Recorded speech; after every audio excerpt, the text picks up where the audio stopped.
We're here in Coln St Aldwyns.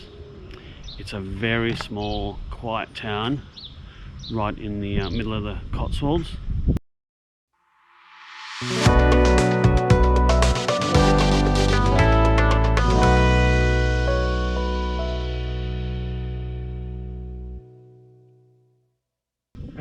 We're staying here for 2 nights. It's a very old hotel, as you can see.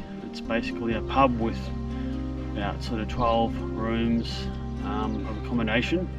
We're staying on the top floor of the main building that you can see behind me, and although it's a very steep 2 floors, it's a really charming, spacious, quaint room with interesting bathroom. I think we got more water outside the bath than in, trying to have a shower this morning.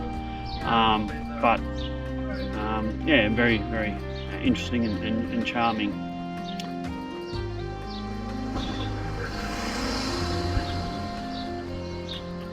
We've had breakfast here, and the breakfast was really nice. I don't think I've really tasted tastier bacon. So this is a very out of the way and charming place to come.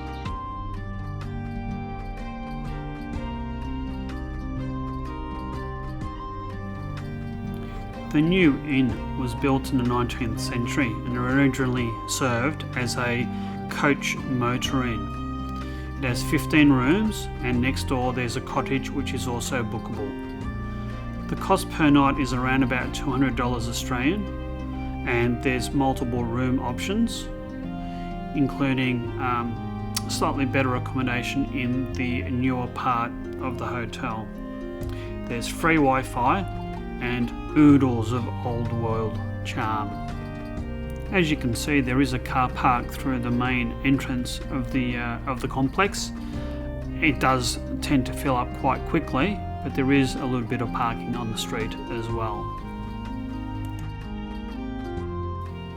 Coln St Aldwyns is located more or less in the centre of the Cotswolds, so as you can see in the map, pretty central for all the sightseeing. And the new inn, while it's a very, very small town, the whole town is no more than a few hundred metres from north to south and east to west.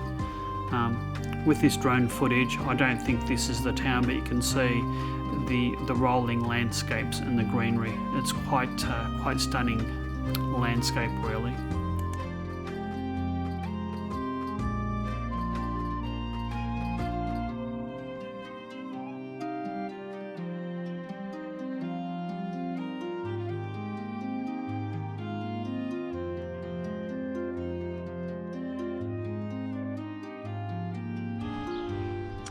So we're staying on the top floor of this hotel, and you can see the open window and the one further to the right.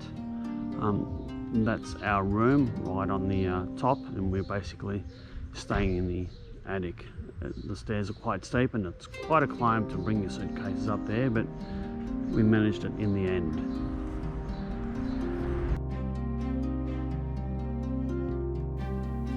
The new inn has a public bar, a restaurant, and a breakfast meals area. It also has quite a delightful beer garden out the front, and I did enjoy a very pleasant IPA sitting in the warm English summer sun. As you can see, the stairs are quite steep, and we did require the assistance of the staff to help bring our luggage up because our bags were quite heavy and the stairs quite steep.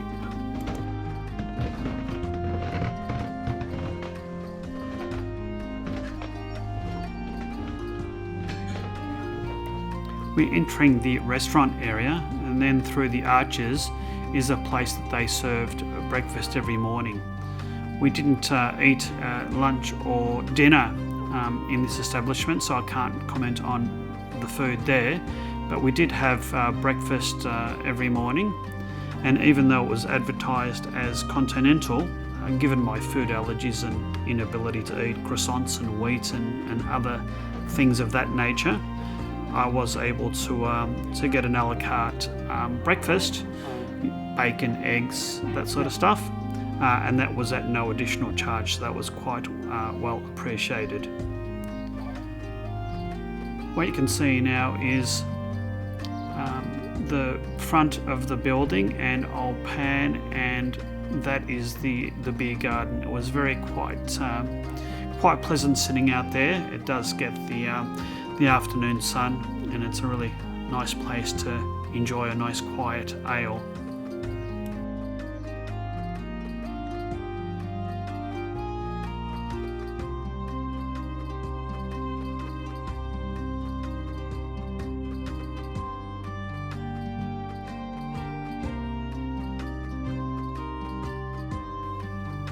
So basically we're on the second floor, which is pretty much under the roof line, hence the A-frame ceiling. Nice windows with nice views and plenty of old world charm. One thing to note was the place didn't have air conditioning. We only had the windows to cool down at night.